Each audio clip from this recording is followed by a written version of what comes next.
আসসালামু আলাইকুম বন্ধুরা, আপনারা সবাই কেমন আছেন? আশা করি সবাই আলহামদুলিল্লাহ ভালো আছেন।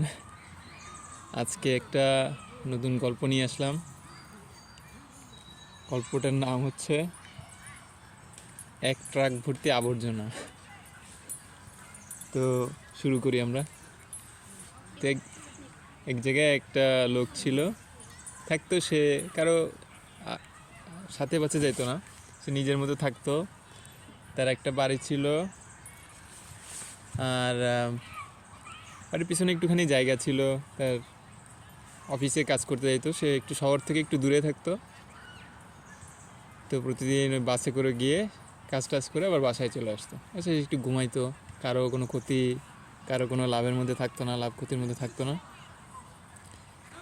তো একদিন সকালে ঘুম থেকে উঠে তার মনে হলো যে খুব দুর্গন্ধ বেরোচ্ছে বাসার বাইরে থেকে। চিন্তা করছে কী ব্যাপার, কী হলো, এত দুর্গন্ধ, মানে খুব তীব্র তীব্র। কোনো ইঁদুর টিঁদুর মারা গেলে তো একটা দুর্গন্ধ বের হয়, সেটা তো একটু মৃদু থাকে, অল্প থাকে, কিন্তু এটা খুব তীব্র। সে বুঝতেছিল না কী ব্যাপার। তো এখন দরজা খুলে যখন ঘরের বাইরে আসছে, বাইরে এসে দেখে তার চক্ষু স্থির। কী হয়েছে, যে বিশাল বড় এক ট্রাক ভর্তি মানুষের মলমূত্র, তারপরে বিভিন্ন কুকুর, বিড়াল, মুরগি, গরু, ছাগলের মলমূত্র, এগুলা কে যেন বিশাল এক ট্রাক ভর্তি করে তার বাসার সামনে এসে রেখে গেছে।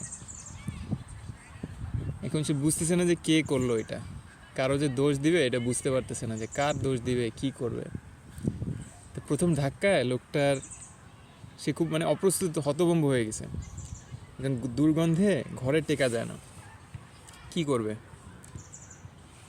তো সে একটু অস্থির হয়ে গেল প্রথমে, যে ঘরে টেকা যাচ্ছে না, তো বাইরে আর কত সময় থাকা যায়, আর তো ঘরে আসতে হয়। গন্ধে টেকা যায় না, ঘরে তীব্র গন্ধ, বাসায় আসতে ইচ্ছা করে না, মনে হয় যে সারাদিন অফিসেই থাকে। বাসে করে যায়, যতদূর সময় পারা যায় বাইরে থাকে, তারপরে অল্প সময় বাসায় থাকার চেষ্টা করে। কিন্তু তার তো ঘুম কম হলে মেজাজ খিটখিটে হয়ে যায়। তারপরে দেখা যাচ্ছে সে আগে খুব শান্তশিষ্ট মানুষ ছিল, এখন সব মানুষ দেখছে যে এই লোকটা হঠাৎ করে এত বেশি বদমেজাজি হয়ে গেল কেন, কেউ বুঝতেছে না। কিন্তু সে তো বুঝতেছে না যে কী করবে আসলে। বিশাল বড় একটা কোটির দিকে তার তাকাইতেও ইচ্ছা করে না, আর প্রতিদিনই গন্ধ বেরোচ্ছে। তো এক সময় সে চিন্তা করলো কি করা যায়, এটা তো একটা কিছু করতে হবে। এত বড় এক, মনে করেন যে আমার পেছনে যে এই জিনিসটা দেখতেছেন না, বিশাল বড়, এটা মনে করেন যে এরকম বিশাল বড় এক এক আবর্জনার স্তূপ তার বাসার সামনে। এটা কত বড় এটা দেখাচ্ছে। এরকম যদি বিশাল বড় একটা আবর্জনার স্তূপ যদি কারো মানুষের বাসার সামনে আসে, তাহলে তার কেমন হইতে পারে। এটা হচ্ছে তার বাসার সামনে এরকম বিশাল বড়, মনে করলাম যে এরকম বড় এক আবর্জনার স্তূপ তার বাসার সামনে কেউ ফেলে গেছে। তো এখন তার তো খারাপ লাগতেছে, সে কষ্ট লাগতেছে, যে সে পারতেছে না যে আমি কী করবো এখন, কী করা যায়। এরপরে এক সময় সে চিন্তা করলো, কি যদি এটা করলে কেমন হয়, যে আমি প্রতিদিন কিছু কিছু করে আমার পকেটে ভরে নিয়ে গেলাম, তারপরে অফিসের ডাস্টবিনের মধ্যে কিছু কিছু ফেললাম, বা শহরের ওইখানে যাওয়ার পথে ড্রেনের মধ্যে কিছু ফেললাম। তো এই করে সে কিছু কিছু করে অল্প অল্প করে দেখা যাচ্ছে যে প্যাকেটে করে নিয়ে যাচ্ছে, নিয়ে কিছু ফেলতেছে।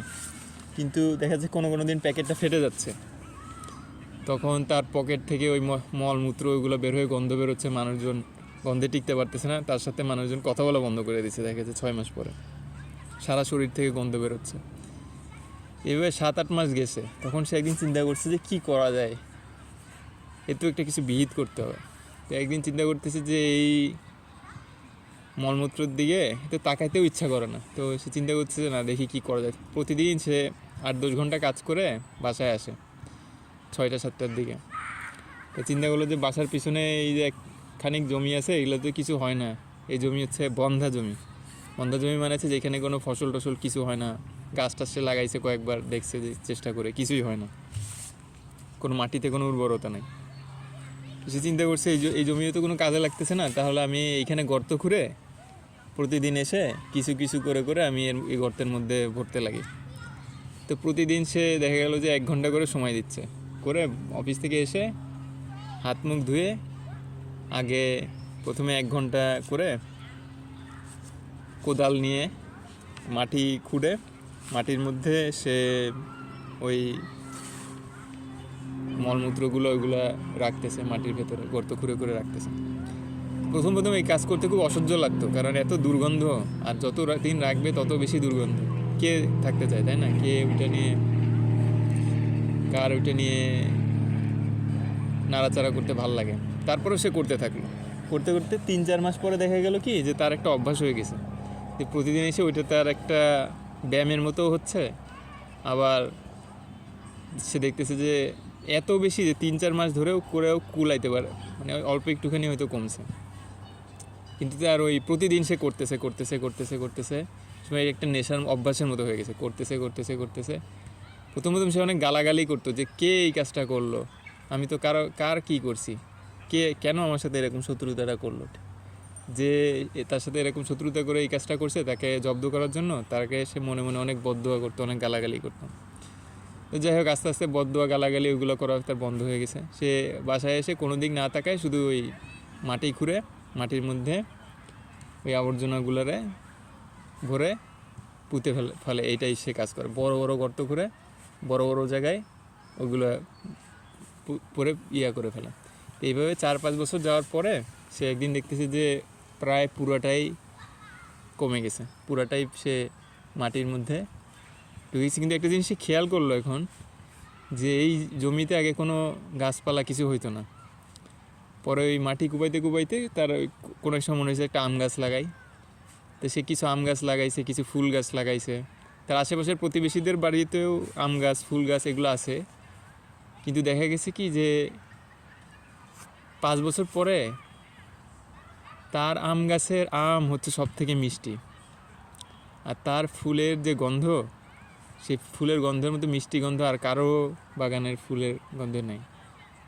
তো একদিন ছেলেটা একদিন বসে আম খাচ্ছে, আর আমটা খুব মানে একদম সুন্দর সুন্দর দেখতে, সুন্দর কালার, পাকা আম, আর রস তার মুখ থেকে এমনি করে গড়ায় পড়ছে, মিষ্টি আম। খাইতে খাইতে সে মনে করতেছে, আচ্ছা এখন আমি বুঝতে পারছি যে এই আমের এই মিষ্টিটা কোন জায়গার থেকে আসলো।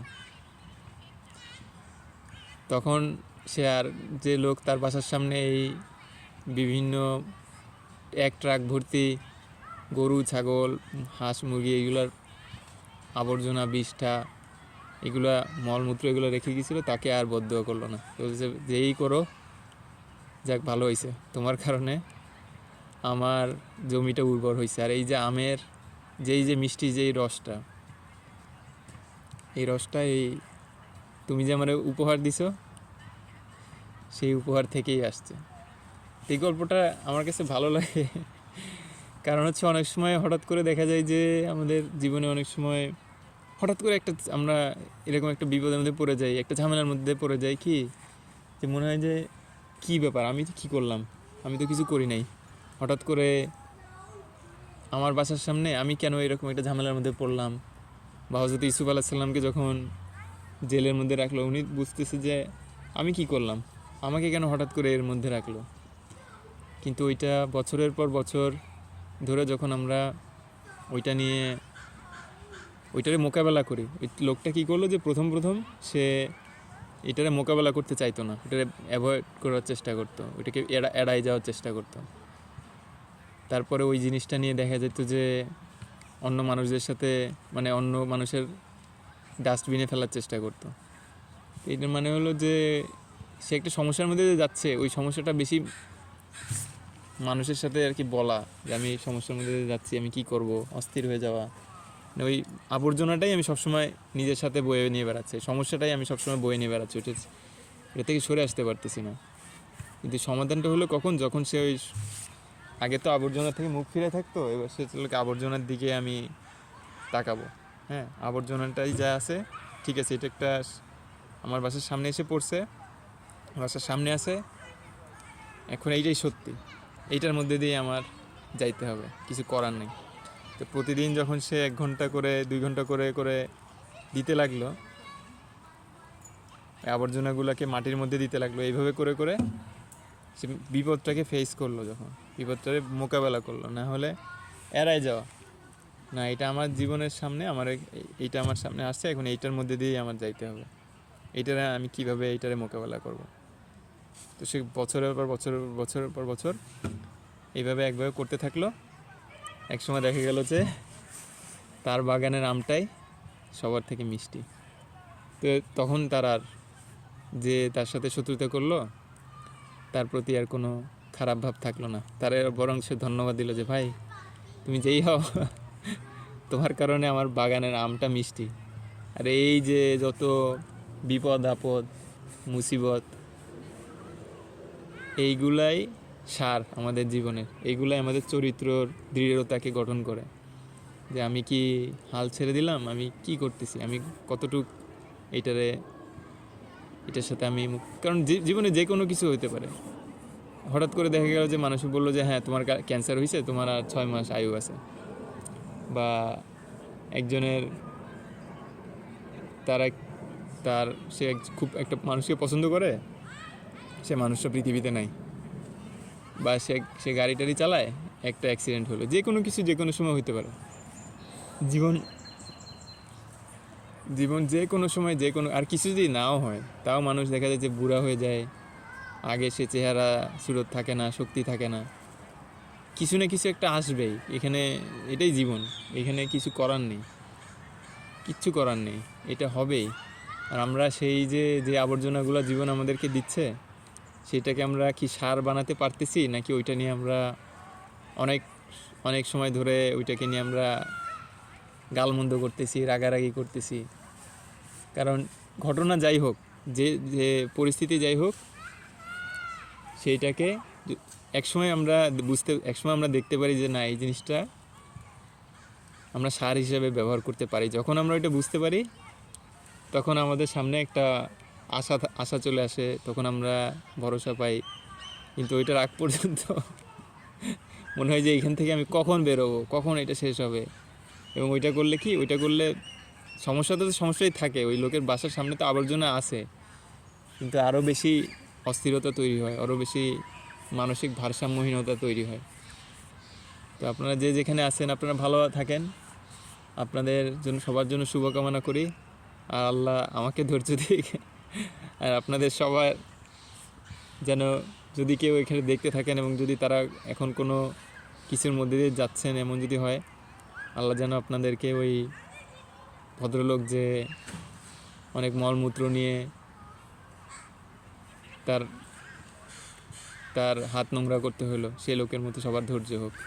তাহলে একদিন ইনশাল্লাহ আমরা যদি সঠিক কাজটা করে যেতে পারি, তাহলে ইনশাল্লাহ একদিন আমাদের বাগানের আমগুলো মিষ্টি হবে, আর আমরা বুঝতে পারবো যে এই আমের মিষ্টিটা কোথা থেকে আসছে, মলমূত্র আবর্জনা ওইখান থেকে আসছে, এই ফুলের মিষ্টি গন্ধটা কোথা থেকে আসছে, ওই ট্রাক ভর্তি মলমূত্র দুর্গন্ধ ওইখান থেকেই আসছে। ভালো আসে খারাপের থেকে, এই জন্য খারাপ আসলে খারাপ না। কোনো একটা মানুষ দেখা যায় যে অনেক দুর্ব্যবহারের মধ্যে দিয়ে যায়, সে ভালো ব্যবহার করতে শেখে, কারণ সে জানে কি যে খারাপ ব্যবহার পাইলে কেমন কষ্ট লাগে, এবং ওই জিনিসটা সে চেষ্টা করে যে এটা আমি কারোর সাথে করবো না। তো ভালো খারাপ ওইরকম আসলে বলে 100% বোঝানো যায় না, কারণ ওই যে বিশাল এক ট্রাক ভর্তি আবর্জনা, এরকম এক বিশাল ট্রাক ভর্তি,